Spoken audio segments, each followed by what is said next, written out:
There are two miracles in this story. A child Jesus statue comes to life, and the hosts that reappear from nowhere.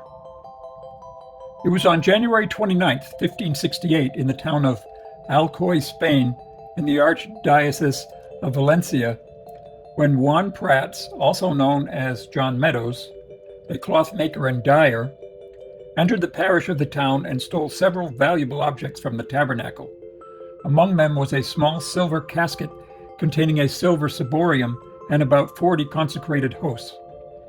Once at home, and taking advantage of the fact that his wife was not there, he took out what was stolen and ate the hosts.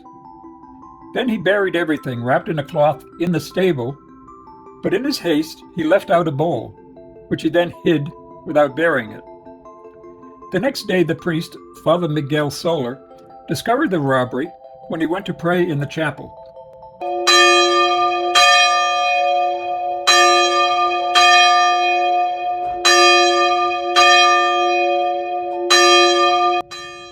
He rang the church bells and ran away shouting, "Look for the Lord at all the moon that they stole from us from the tabernacle."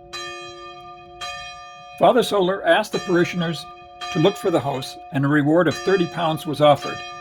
The faithful from ALCOY and other localities began the search. Some older people went barefoot in a petition and penitential procession to our Chapel of the Virgin.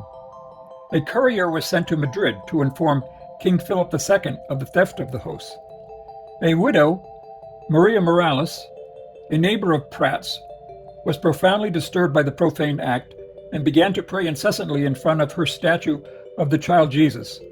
Weeping, she pleaded, "O dear child Jesus, we have searched in vain. Show us, we beseech you, where they are hidden." A few hours had passed when Maria saw, with unspeakable astonishment, the body of the statue bend to the right, and the little hand of the statue of Jesus point its finger to the house of her neighbor, Juan Prats. Her family came running, and they were all as astonished as Maria to see the bent statue and the hand and little finger pointing to Juan Prats' house. The woman was suspicious and decided to tell the civil authorities that her statue had pointed towards the Prats' house. A farmer named Juan Esteves was authorized to search the Prats' house because suspicions had arisen because he was a mocker and a blasphemer and had taken part in 2 robberies in the past.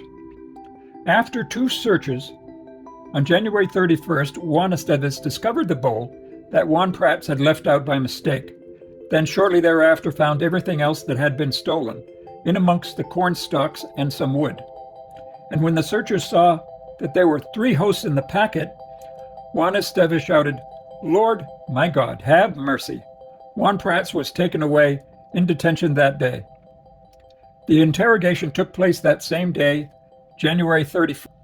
The judge asked Juan Prats what he had done with the other holy hosts, because only 3 were recovered, and the best estimate was that there were about 40 hosts in the ciborium.